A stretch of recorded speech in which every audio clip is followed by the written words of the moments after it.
fair. And this big Moroccan is coming over with a packet of fags in one hand and a coffee in the other to give me. Nice. I've just smacked him. I didn't know it, I couldn't see, and I've just lamped him and his eyes burst open that. And the guy let it go, That's what I mean, I could have been doing it. But it used to be funny, years later, when you see it, like, we're sitting, on the sort of steps, we're up the top step, and you see us, we're running the place, and it's like, Joel, this guy came in, I've never seen anybody bulk out, just sheer hard work, no steroids, no nothing. This guy just trained like mad, because he was like the heir to the Marseille Mafia. But he's a playboy, he's never done a day's graft in his life, bodybuild wasn't. This guy was taller than me, about 6'3", 6'4", like that. By the time he left, he was like that, he was, and the guy high, he was a man mountain. And people used to look along and go like that. You see him, and he's got this big mark there, and who the hell did that to you? And he'd go, and they look at me, and there was no explanation as they hit me a sucker punch, and I wasn't looking. It was like they're going, he did that to you? Oh, Jesus, It was just like, but I mean, the truth is, I hit him when he wasn't looking.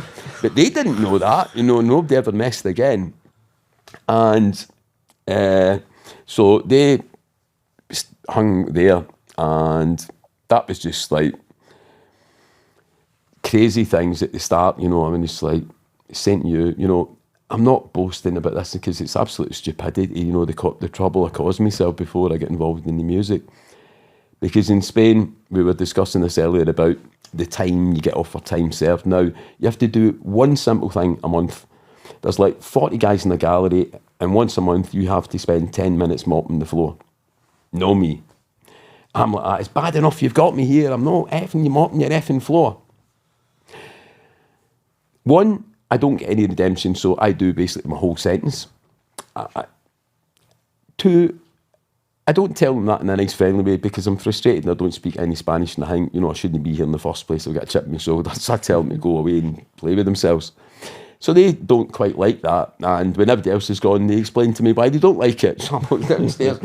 Instead of just mopping the floor and I'm going to get time off my sentence, I've got to, but it's not making me a big guy because nobody else sees this, nobody else on, it's not like you're getting status or anything like that.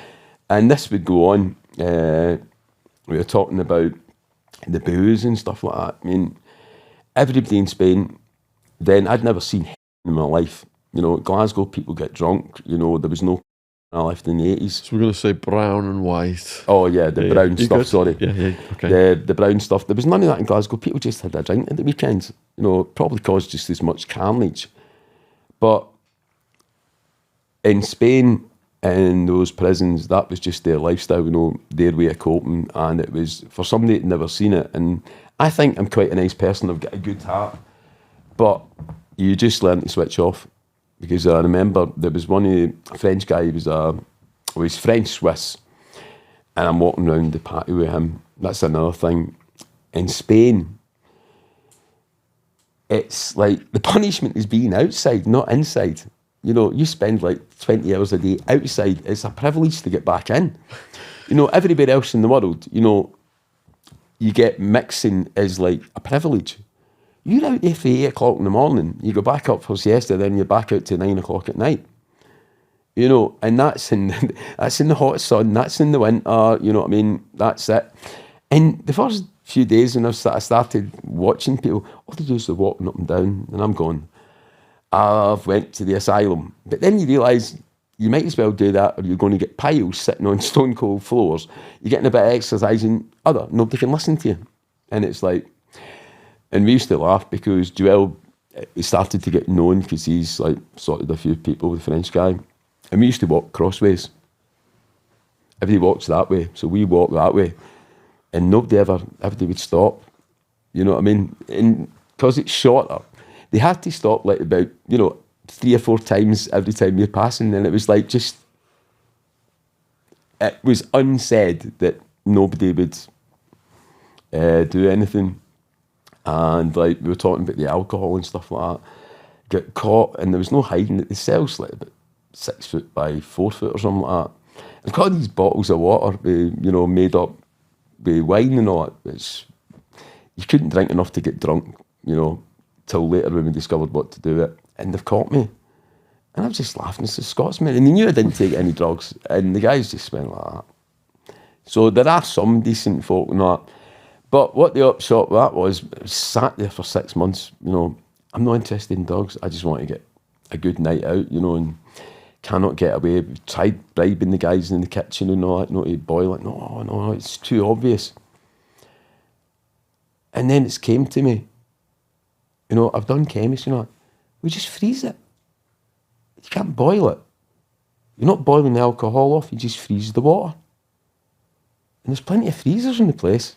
You know, these guys think we're walking about this pure alcohol then. The crazy thing was, we tried it the first night and we had to dilute it about 10 times before we didn't go blind. We spent months trying to work out how to get it high alcohol, then we've had to dilute it again because it's too strong. And it's like, oh, crazy.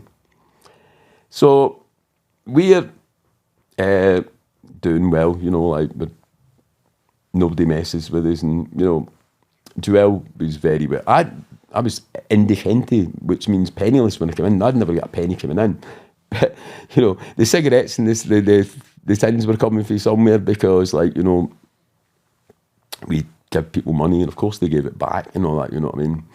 But the gypsies and that, because there was millions of them, they dealt with the drugs. And we didn't need to do that because we didn't need the hassle. People owed us money. We ended up like, do you remember radio rentals with the TVs and that? People used to call us radio rentals because people didn't pay to take their telly. Now, that was a big thing because it's not like nowadays. To get a telly, there was probably about 4 tellies in the whole prison because you had to write this thing called an instancia for anything you wanted. It was so humiliating. You have to go, your honourable worshipfulness director, could your humble slave please be allowed to order a pair of trainers because I've got no shoes left or whatever. And you have to write it. And it's got to be that formal language. And you've got to do that for the telly and that. And like with the telly, it's got to be a certain size. It's tiny and all that. And you've got to do this and you've got to wait so many weeks. So tellies were like mobile phones or something nowadays. So if you had a telly, you didn't keep it for long, put it that way. You might watch it one night and then people would owe it and then we'd rent it out. You know, the rest of the people, they'd have to get another one, go through them. So we'd make money. And there was a few people, like, we didn't get on with, but you didn't bother us, we didn't bother you. But there was a few of the gypsies that were bullying and things like that, and I didn't like seeing them doing, you know, they pick on folk. And I just, like, you know, tell them to go and take a run. But if they were on their own, they would accept that. But then if there was 2 or 3 of them in the same place, they'd get a bit leery. And if you were on your own, you're like that. And one of the times, I didn't even think any of it. I've just told this guy, you know, beat it. He's tried to walk in front of me at the coffee queue. It's just a hole in the wall. You get a cup. If that cup had seen 1 granular coffee last year, it just kept getting diluted again, you know what I mean? But it's something to do it past the day. You go and have your coffee. And this guy has come up and tried to cut in. I told him, away, on you go. Nothing thought about. Days later, I'm standing there. And I thought I was punched. And coffee queue's there, and the guys, next thing the guys have come running over and round. And I'm totally oblivious. This is like coffee to take up for siesta. And I'm like, nah, right, what is that? Oh, no. Oh, Jesus Christ. Now, this is very early days. I spoke a few words and I didn't know what they were saying. And they're telling me to go to the doctors. Now, you go to the doctors, you're going to have to explain what's happened. And I didn't know what's happened, but I knew it wasn't.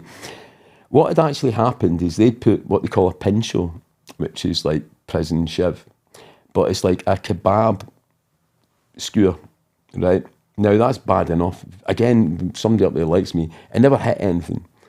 But what they do to make sure it's not a pleasant experience is there's lots of rats and all that. They dip that for a couple of days in rat shit and human shit. So it's festering. And how quickly this affects you, I went up at like 2 o'clock, and by the time that the cells got opened again at 5 to go down for the dinner, the guy that was in the cell, me, is battering on the doors because I'm like hallucinating, I'm doing fever and all that, and they've taken me. I actually got in trouble with the guards. Now, one, I didn't speak Spanish, but for not telling them who did it. Now, I was there for days, antibiotics and that, chained to the bed. I'm not going anywhere, you know what I mean? And they put me on a charge for not telling them who did it. But unbeknown to me, now, I can safely say I was hallucinating. I had no idea what was going on, so I'm not culpable in any which way. But the French lad, he's went out, and the gypsy guys know that you don't do that to your mate. It's coming on top. Turns out this guy is the nephew of the King of the Gypsies, who runs the whole drug thing. His son's died of AIDS. Another one's been shot. Another one's been, committed suicide. And his nephew's the only one that's left. So that's the only, and it's a big thing to continue the family name. So this guy, the old guy's like, I don't mind if you batter him, you can break his legs, do whatever, chop his arm off, but please don't kill him and all that. You can have whatever you want. Look, take all the heroin and all that. Joelle's like, I don't mind, that's too much grief, no get it all you. But he did take over all the... Nothing to do with me, I'm lying on a hospital bed, but that became extremely lucrative for them, you know what I mean? And that's just one of the daft things, you know what I mean? And round about that point, I will no go to anything, do nothing. I'm just like non-conformist, I didn't go looking for problems, but I had like sanctions and everything. I'd been in there a couple of years. I had not one day off my sentence. I'd actually days added to it. But I was stupid and I wasn't realising what I was doing. I just thought I was doing all right. And I wouldn't even go along to learn Spanish classes because that's like conforming, I'm not a grasp. But going along to learn Spanish is being a grasp. But it was just, I'm not doing what they tell me. And Spain was going through, you were talking about Franco, through this sort of democracy process while I was in jail, and they wanted to rehabilitate prisoners, and they got new directors, and they brought in social workers and that. Before they'd torture us, then they brought in social workers and psychiatrists, you know what I mean? And they were trying, there was all these young people coming in. So you've got all these people like teachers, social workers, psychologists, people who come from university, they're intelligent on one side, and you've got this old guard that are in their 50s and 60s that have worked there when Franco was in power and you could take people out. There was firing squads in these prisons, you know what I mean? So they're used to that. They don't think, anything about that. And they see people there, and so they're fighting all over each, and they don't get on. And at that point, something happened that changed my life. They started, like, one of the workshops, they had workshops for making carvings and workshops for painting. Somebody was like a workshop for a guitar. And like, I thought, I'll have a crack at that, you know what I mean?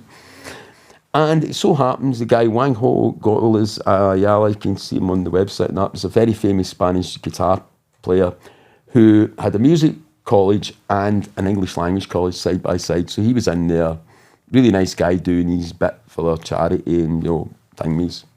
And he started playing guitar. Now, prior to that, I wasn't in the first couple of classes. They've got these little Spanish guitars, and these gypsies are coming in, and it's like the chimps tea party. They're batter, like, it's chaos, cacophony, and they're trying to steal the guitars and whatever, and there's no strings left or nothing by the end of the day, and they're all fighting over each other. And, so they were going to stop it, and somebody said that, he can play guitar, and the guy's like, aye, play some. It was obviously a couple of years since I've touched one. That's all right. Somebody said there's another guy in the kitchen who can play. So fortnight later, they've got hold of 2 proper acoustic guitars in private and got me and the guy for the kitchen. So I'm like, if you play guitar, you can have a wee jam session with somebody. I can't remember, 12 bar blues, House of the Rising Sun, but it's like, that's all right, okay. Now the guy in the kitchen, he's going, I'm not going to go and play guitar. I'm getting a day for a day off my sentence. You're not going to get that playing guitar. And it was like, aye, all right, and he wasn't keen on it. But in between times, there's been sort of like, it would be the equivalent of the X Factor. You know, it was, except you had to sing and play. It wasn't miming. They've announced this, all the local radio stations, you go into regional heat, national heat, da-da-da-da-da. So the music guys going, why don't you and Adrian, you know, get a band? You know, because it's got to be a band that can't be, and you've got to be able to play live and all that. And all that. He says, no, but we'll pull some strings because the council's supporting it and they might give us guitars and all that. Aye, you get guitars, we'll play, you know what I mean? Aye. And lo and behold, they did. They must have pulled something because they got a couple of electric guitars, drums, bass and all that. And the next thing we know, obviously the other guy's working, so he can't come through. But we know the songs that we're going to do, and it's only going into the women's module to play. You know, they have a sort of charity day where all the women can bring their families in, the grandparents, and it's a cool atmosphere, and it's like you just play there. Only 15 minutes. Can you manage 3 songs? Oh, aye. You know, on the Saturday before it, they were buying stuff in dribs and drabs, you know. We'd have a speaker off a hi-fi system. We'd have another speaker that they used in the gym for announcements. We'd have the PA from, you know, the awards ceremony for the guards. You know, it was just nothing matched, right? And then we've got a set of drums. Oh, great, drummer. Now, my French mate, he said his guy played drums because he's told me he played drums. Oh, great, that's brilliant. No, a drummer can play anything. You know, they don't need the metal. They just need to know the rhythm and they can do it. And it's his mate, so the more the merrier. You know, we could get as many people out as possible. So we got him along. Well, he didn't know the guy's never played drums in his life. He just wanted to go along and see the women. So we've arrived there, and what we didn't know as well, it was meant to be just the women. And we're watching all these people going about with cameras and all that, and what's going on here? And said, oh, it's filmed for Chickalandia, and that means nothing to me. We only discovered later on Chickalandia is like Ant and Dec or CITV or whatever you call it for daytime on a Sunday, but they were filming. So it ends up that the rhythm guitarist is playing guitar. We've only got 3 songs. We decided on Europa by Santana because it was instrumental and neither of us had to sing. And we did Twist and Shout and La Bamba because that would be kiddie style. Both are the same song. You just change the words. So one's in Spanish, so we shared the load, and they insisted for the competition thing, we had to do one song we wrote ourselves. So I'd written a song, you know, and so I obviously had to sing that. What we didn't know that programme, the Ant and Dec thing, was national TV on a Sunday morning. So our first 3 songs, you've seen the itinerary, has went out on like Spanish daytime thing. Now, immediately the subtitles come up, Jailhouse Rock, Bad Boys of Rock, you know what I mean? Very easy headline. And the following week, I think it was I showed you, they asked us to do 2 songs, so I had to write another song, and we were out. As far as we could get inside the prison, it was at the open prison, but still inside the gates, because 3 radio stations wanted to come in with the outside broadcast units, but we couldn't go out. So that was the compromise, that they could bring their vans in, you know, through the security things. But besides, everybody's looking at us, we're not exactly going to run away. And our second concert was playing 2 songs live on 3 different radio stations on stage. It's all guards and, you know, the workers and psychologists are all there and that. And I showed you, it was 15 days later, because the 2 were on a Sunday and it was Monday or whatever it was. But 15 days after that, we are playing 3 songs live on the Top 40 show on Radio Spain. Wow. Now, we don't have a single out. Why have they got us on? You know, it's like Top of the Pops. Here we have number 29, the Rolling Stones. Here we have ABBA. Now we've got 3 songs by Berlin, 90. You know what I mean? And it's just surreal. You know, like we're there and that's just happening. And radio stations are on, there's people coming in, and we're in all the papers. One of the guys I was telling you about is part of the journey as well, a guy, Angel Sapena. This guy was like a young local DJ. He's in his teens, early 20s, and he's like the DJ for not even Radio Bristol. It might be Radio Bristol's hospital radio. And he's covering our story. And what would happen is he'd do a report, maybe like Radio London to pick up it and Radio Manchester, and he's gradually went up And he was always following every one of our concerts and was writing about us and everything. And he put us in for the competitions. He was playing all our early songs, which got us noticed. So he's been right from the start. And the thing was, it's getting played on the radio, and the prisons are loving this. You know, it's great. You know, Amnesty International's just produced the Helsinki report, which has put Spain as the worst prisons in Europe. The ones we're in, you know, the torture, the degradation, you know, dying, people getting, you know, the brutality. And they've got us out playing. And that's great, you know, but they've not realised they put us in for a competition that we just had to send a demo into. And the prize is a recording session. We've only gone and won it. Now, that has really messed up a lot of people's things. This is now in Madrid. You know, there's ministers deciding on, you know, who can go out and, you know, like,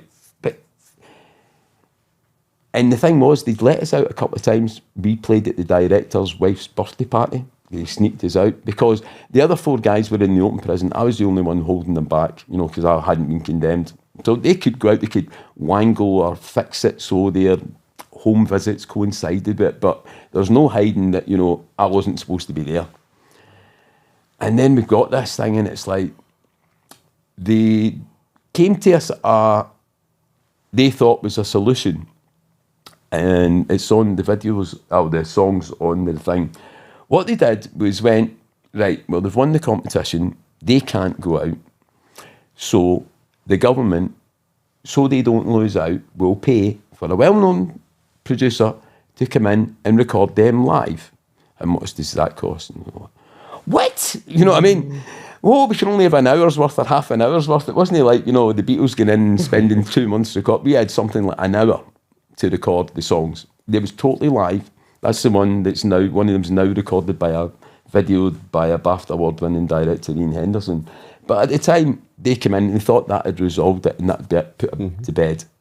It didn't, because the guys like Angel Sapena and the producer, I went, no, they won the competition. We want to hear them in the studio. They've kept, it only gave more power because Angel started playing the recordings we did live on the radio. Radio 1's doing it, and it's all over Spain. All the jails are listening and all that, you know, and they're starting to worry, you know, there's going to be prison riots, you know, if they don't let them out and stuff, you know what I mean? Seriously. So they've ended up, they've said that we can go out. Now, they tried to bribe, I didn't know this, and it shows you how there's good people there. They tried to bribe the producer to bring everything he had and record it, you know, a MOVEeClips, and he said no way was he going to do it, you know, and he could have sold out, you know, and, you know, went and made a buck, and we would have done it for the jail. But he's like, you know, and I'd never heard this story until last year, but he was in the papers at the time, and he described it because where his old studio was a little village with the one street, and he described it, he thought it was the second invasion. He said, you know, there might be a slight exaggeration, but not a lot. Like, there was half a dozen armoured cars, there was police vans, with just full of policemen. Then there was like police cars, motorbikes. And then there would be off-duty guards. Then you've got all the press. Then you've got everybody's families. Then you've got just people wanting to turn up. He said his street, it was like a riot. And we're sitting inside, you know, we've not got a clue what's happening. And I told you the other thing about that one, it was so funny I didn't find out properly as well. The bass player, Tito's passed away, he died of HIV during that period, well, shortly after that, never got out. And it's a shame because he had the opportunity to go. There was 2 guys sitting in a car outside, armed, to take him away. And he was enjoying the music that much. He said, no, we'll go the next time, you know what I mean, got a message out, you know. And the things you don't know until 30 years later, that's the guards telling me. Because obviously he was telling that when he knew he was dying, he was telling, you know, his stories and stuff like that. So we went out, recorded in the recording studio and all that, and that's the recording sessions, and it just went everywhere. And you've got to, if people have put you down, for no other reason, it must be the Scottish self-destruct thing. You know, things are going well, and I'm going out to play on the radio this morning, got this and all that. I'm not going out unless I get a shower. But you're going on the radio. I don't care. The radio's coming at 9 o'clock in the morning. The showers don't get heated till 12 o'clock. So we will have to heat the whole prison showers so you can have a shower. Okay. Now, nobody else knew about this. It's not like the whole jail's watching me doing a standoff, you know what I mean? And as the time's getting there, don't you want to go on the radio? I don't care. I don't give a... No paying me. I'm not getting any money. Why? If I want to hear me music, I'll go up to the cell and play it. And the guards are like Mexican standoff and they've got no way of winning. When it's getting too close to 9, the director's on there, you know, the phone you've got there, giving it, where the hell are they? He won't come until he gets a shower. Well, give him an effing shower. You know, that's them lost total face. So, sounds a great story, as I said to you, but on all these things, there's like repercussions. I went back to the cell that night and I'm black and blue. You know, and just like, how did you, I must have fallen down the stairs again, you know what I mean? I'm very accident prone, mate. And the same thing, like, I wouldn't get my fingerprints taken. And I never thought about it. I'm putting everybody else, you know, I'm stopping all the other guys for going out. But because I didn't like the guard, you know, give me your finger. No, you're not taking my fingerprints, I'm playing guitar. But we want your right hand. The guy actually was quite, I mean, you know, no, you're not taking them. No, I'm not getting out. Now, I'm stopping everybody going out and having a great day just to prove a point. I went out and I didn't get my fingerprints because they said, just take his frigging photograph. I'm not content to leave it at that. As I'm leaving, I've got to get the last dig, and I spoke fluent Spanish then. I'm at the guard going, so if I've not got my fingerprints, you're not going to let me back in then? Right? Asking for trouble or what? I went back in and I'm getting, you know, a very nice welcome. And I never learned right up to the very last thing. Because when I did interviews recently with Angel Sapena, he was like that. That time you come into the radio station, you would have heard it because it was delayed and went back an hour. And I went, no, Angel. And I didn't, because it was daytime radio. I was like, nah. It took me a while to get back to the thing. But somebody recorded it for us. And he said, I said, aye, Angel, you'll talk about it off camera. And so that was causing absolute chaos between, you know, there are decent people working in the prison system. They're just doing it because it's their job. They've got no, if you don't annoy them, they won't annoy you. I'm not sticking up for them. They could have chosen another